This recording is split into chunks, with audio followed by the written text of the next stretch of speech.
메타버스 들어보셨나요? 라는 질문으로 시작해 봅니다. 메타버스, 흔히 우리가 책에서 많이 본 것처럼 메타 그리고 유니버스의 합성어고요.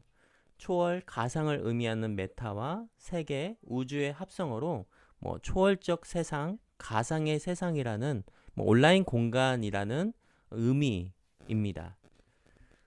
이 말은 학술적인 용어는 아니고요.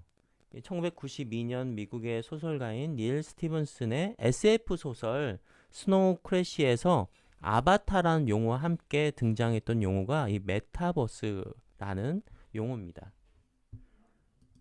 그래서 이제 메타버스에는 네 가지 유형이 있어요. 여기 보면은 제일 처음에 제일 위에 있는 게 현실 증강이라는 용어도 보이고요. 그 다음에 그 아래는 현실 모방, 그리고 왼쪽에는 외적 투영, 그리고 오른쪽에는 내적 몰입이라는 용어가 보입니다. 먼저 현실 증강과 외적 투영이라는 부분을 보면 우리가 최근까지 유행했던 게임 중에 하나죠. 포켓몬스터 이런 게임도 자주 이 AR이라고 우리가 흔히 들었던 용어로 사용되고 있는 거고요. 이 또 AR 기반 내비게이션이라고 해서 이 현실의 어떤 기반을 해서 그 위에 어떤 특정한 그래픽을 투영해서 정보를 보는 어떤 작업이 AR이라고 얘기할 수 있겠습니다.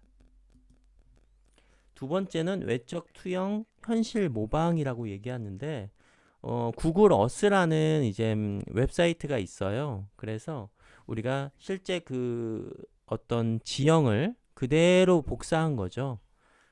디지털 트윈 서비스라고 최근 많이 얘기하고 또 미러 월드라고 해서 실제 지구의 특정한 어떤 지형을 부동산으로 매입하는 그런 것도 이 외적 투영 현실 모방의 하나의 메타버스 유형이라고 얘기할 수 있겠습니다. 자, 그리고 현실 증강, 내적 몰입이라고 얘기하는 하나는 바로 페이스북, 인스타그램, 틱톡이라고 얘기할 수 있겠고요. 그리고 마지막으로 현실 모방과 내적 몰입을 하게 하는 것으로 우리가 VR이라고 얘기하는데 이 가상 세계로 인공적인 기술로 만들어낸 실제와 유사한 환경, 상황을 말합니다. 이제 VR은 이제 버추얼 리얼리티의 약자죠. 뒤에도 다시 한번 소개해 드리겠지만 최근에는 세컨드 라이프라고 해서 아주 2000년대 초반에 있었던 메타버스 플랫폼이 있었고요. 10대들이 가장 많이 한다는 로블록스, 세계적인 어떤 아티스트들이 아주 짧은 시간 안에 많은 팬들과 함께 했던 포트나이트라는 게임도 있고요. 또 호라이즌이라고 하는 페이스북의 플랫폼도 있고 제페토, 이프렌드라는 플랫폼이 이 영역에, 이 유형에 포함될 수 있겠습니다. 근데 우리는 이 네 가지 유형 중에 이 VR이라는 것에 좀 더 초점을 잡아 볼게요. 특히 우리는 가상현실 치료라는 영역에서 함께 할 건데요. 이 가상현실 치료라는 것은 VRT라고 얘기하고 버추얼 리얼리티 테라피라고 말합니다. 이 VRT, 버추얼 리얼리티 테라피라고 얘기하는 가상현실 치료는요. 1992년도에 이 막스노스 박사가 처음 사용을 했습니다. 그리고 국내에서도 이 가상현실 치료라는 책이 실제로 출판된 바가 있고요. 지금은 이제 거의 이 가상현실 치료 책을 국내에서 볼 수가 없습니다. 단종된 것 같아요. 그래서 저도 이 책을 지금 구입해서 지금 계속 보고 있는데 당시에는 이 가상현실 치료 책이 사실 이제 이해하기가 좀 어려웠을 거라고 봐요. 왜냐하면 디바이스나 네트워크나 소프트웨어 자체가 굉장히 또 고가고 그거를 이제 일상적인 상담적 장면까지 적용하기가 상당히 어려웠겠다라는 생각이 드는데 지금은 정말 최적의 환경에 놓여 있기 때문에 이 가상현실 치료에서 주장하고 있는 치료적인 접근이 실제로 작동될 수 있다라고 저는 보고 있습니다.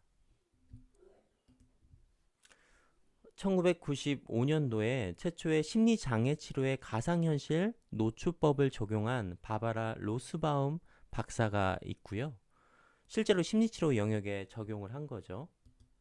그러면 이젠 이들이 얘기하고 있는 가상현실 치료란 무엇일까?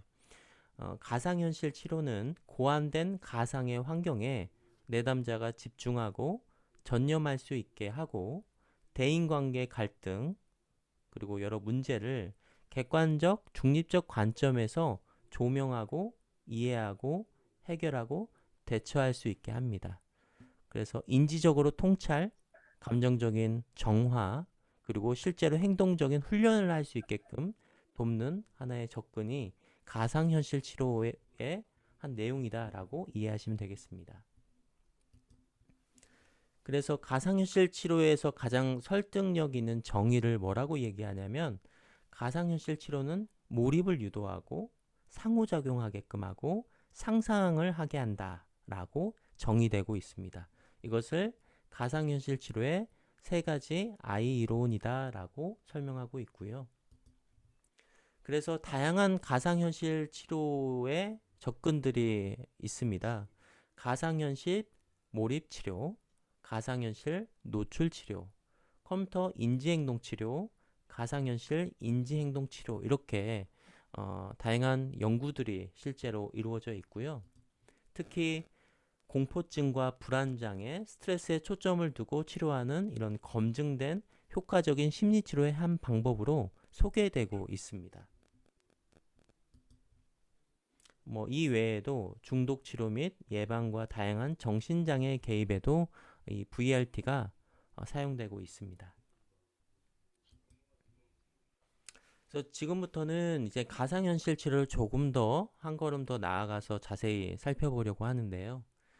다양한 가상현실 치료에는 어떤 것들이 있는지, 전통적인 상담과 심리치료, 가상현실 치료 어떤 좀 차이점이 있는지, 그리고 가상현실 치료에서의 어떤 장점과 단점, 그리고 이 메타버스 가상현실 치료에서 발생 가능한 부작용에 대해서도 한번 알아보도록 하겠습니다.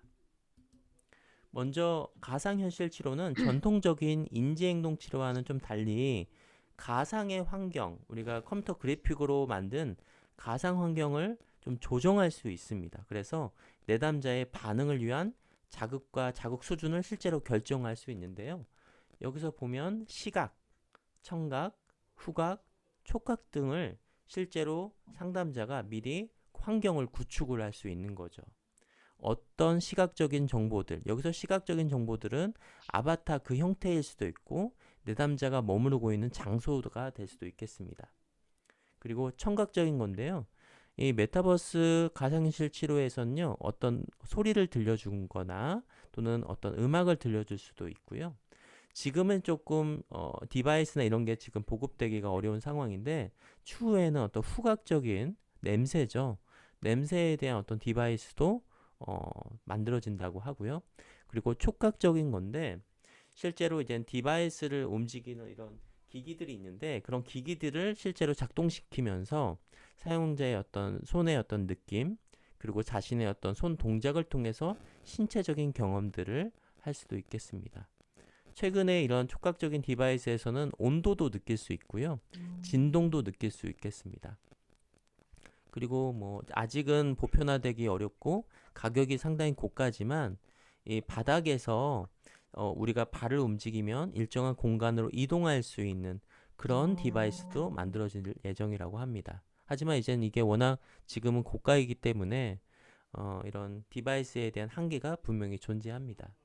그래서 상대적으로 이런 전통적인 인지행동 치료에서 내담자가 경험하고 있는 어떤 환경적인 그 상황에서 우리가 동일하게 들어갈 수는 없지만 이런 가상현실 치료에서는 그것을 일정 부분 좀 재현할 수 있다는 부분이 가장 큰 차이라고 볼 수 있겠고요. 그래서 이제 가상현실 치료의 장점에 대해서 우리가 한번 더 얘기를 나눠볼게요. 첫 번째는 다른 치료에서 불가능한 공유적인 경험을 제공하는데 치료자와 내담자 간 공유 가상 환경을 공유할 수 있습니다. 이게 지금 무슨 얘기냐면 앞에서 제가 어떤 영상을 보여드렸을 때 어떤 아이가 어린 시절에 부모님에게 돌봄을 받지 못해서 혼자 무거운 지게를 얹고 그 길을 걸어가는 경험을 했잖아요. 그때 얼마나 외롭고 쓸쓸한 기분이 들었겠어요. 근데 이제 전통적인 상담에서는 상담자가 내담자의 얘기를 듣고 머릿속으로 이미지를 그리잖아요. 아, 그때 혼자 그 길을 걸었겠구나. 하지만 이 가상현실 치료에서는 그 장소를 같이 아바타로서 함께 할 수 있죠. 시골의 한 길을 어떤 무거운 거를 들고 함께 걸어가면서 지금 여기에서 느낌이 어떤지, 어떤 생각이 드는지를 훨씬 더 재경험시킬 수 있게끔 촉진할 수 있겠습니다. 그래서 치료자와 내담자 간의 공유적 경험을 바로 제공할 수 있다. 그 부분이 장점이겠고요. 두 번째는 실생활에서 비용과 시간이 많이 드는 상황들에 노출할 수 있는 기회를 제공하여 가능한 다양한 선택을 할 수 있도록 합니다. 만일 내담자가 이제 비행기 타러 가는 것이 두렵다, 또는 사람들이 많은 이런 백화점이나 마트에 가는 게 두렵다라고 하면 인지행동 치료에서는 뭐 노출 기법을 통해서 실제 그 장소에 가기도 하는데, 우리가 그 장소까지 가는데 시간과 어떤 비용이 들잖아요. 그러면 그곳까지 가는 것이 아니라 메타버스 가상현실 치료에서는 그 공간을 가상의 환경 속에서 실제로 아바타로서 경험하게 되죠. 그런 면에서 비용과 시간을 상당 부분 좀 줄일 수 있다라고 얘기할 수 있겠고요. 세 번째는 이 가상현실 플랫폼 또는 가상현실 프로그램만 있다면 치료 장소와 거리 등 이동 문제가 해결돼서 내담자나 상담자가 누구나 언제나 어디서든 상담과 치료가 이루어질 수 있습니다. 네 번째는 내담자의 경험 속에서는 어떤 특정 경험들이 있죠. 우리가 최근에 많이 부각되고 있는 발달 트라우마 또는 외상후 스트레스 장애라고 하는 PTSD, 그런 특정한 경험 속에서 이 사람의 아주 오래된 경험이나 정서적으로 촉진하기 어려운 어떤 외상 기억을 좀 얘기할 수 있겠고요. 그리고 가상현실 치료는 특히 상담과 심리치료를 기피하는 내담자들에게 굉장히 좀 새롭고 좀 신선하고 좀 매력적인 방법으로 보일 수 있겠습니다.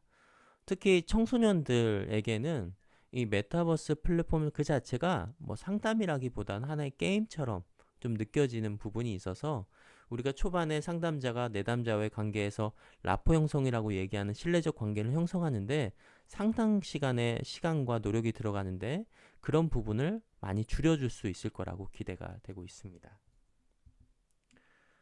그리고 가상현실 치료는 실제 노출 치료보다 윤리적인 문제들이 좀 상대적으로 좀 적기 때문에 치료자와 내담자의 관계를 개선시키는데 도움을 줄 수 있다라고 볼 수 있겠고요.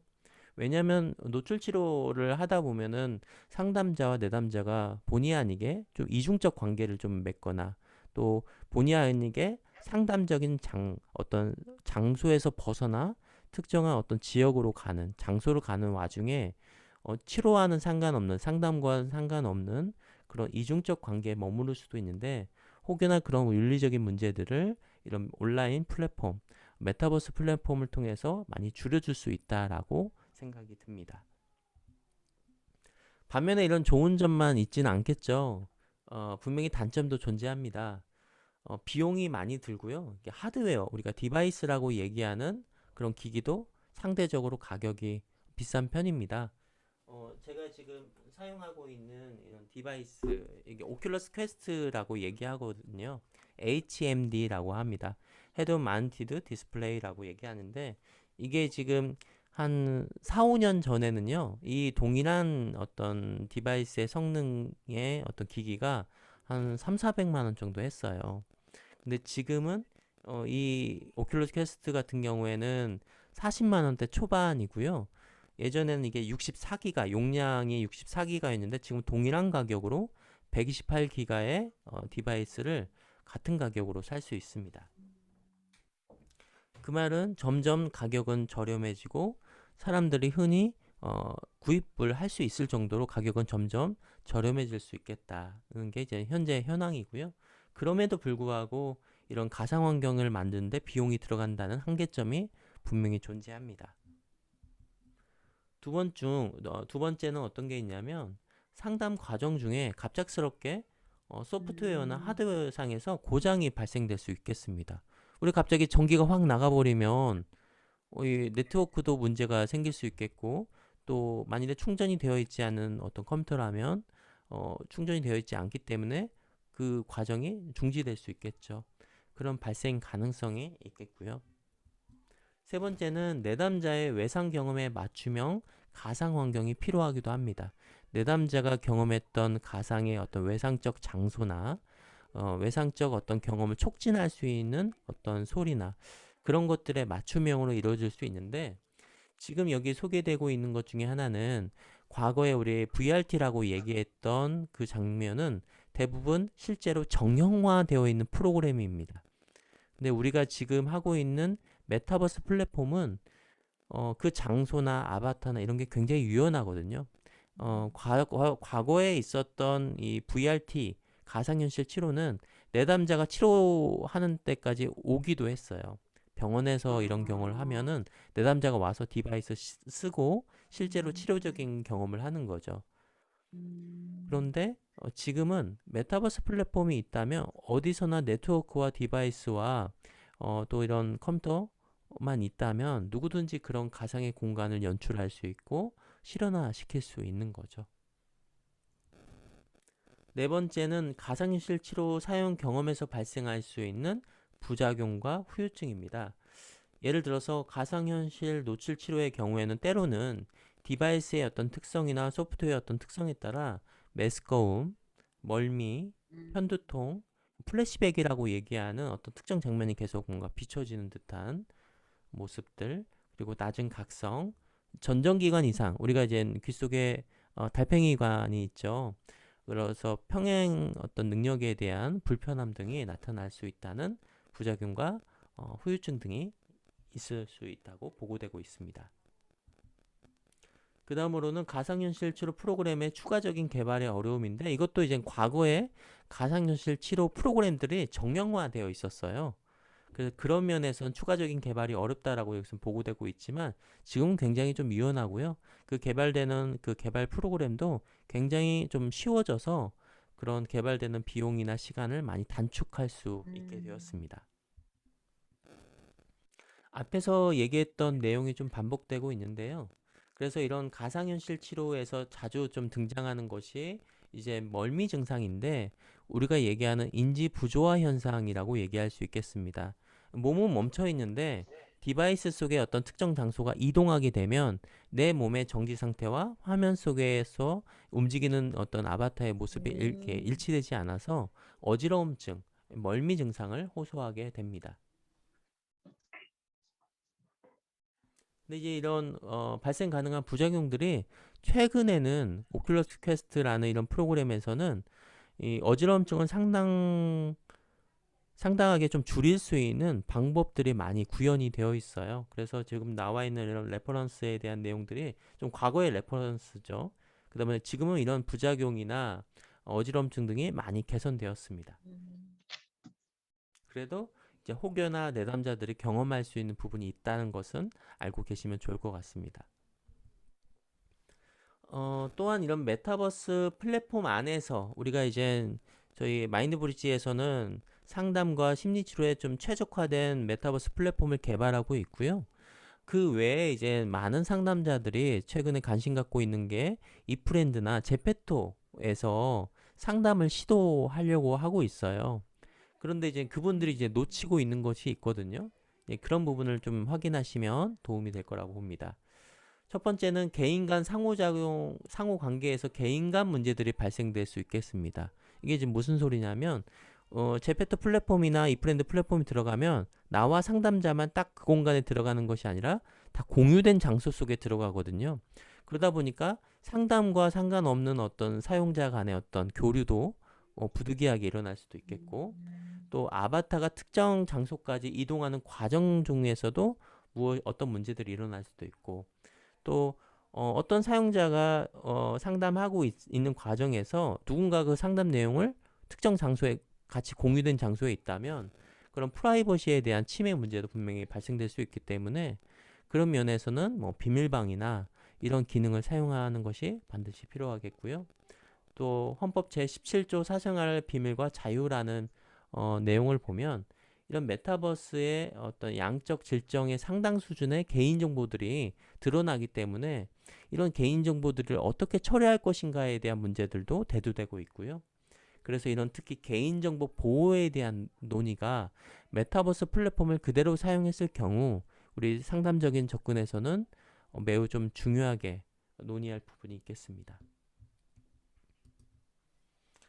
네, 앞에서는 이제 메타버스 플랫폼에 대한 좀 전반적인 내용, 그리고 메타버스 플랫폼에서의 특히 가상현실 치료의 장점과 단점에 대해서, 그리고 메타버스라는 하나의 플랫폼에서 발생 가능한 여러 가지 문제들을 같이 얘기 좀 나눠봤는데요.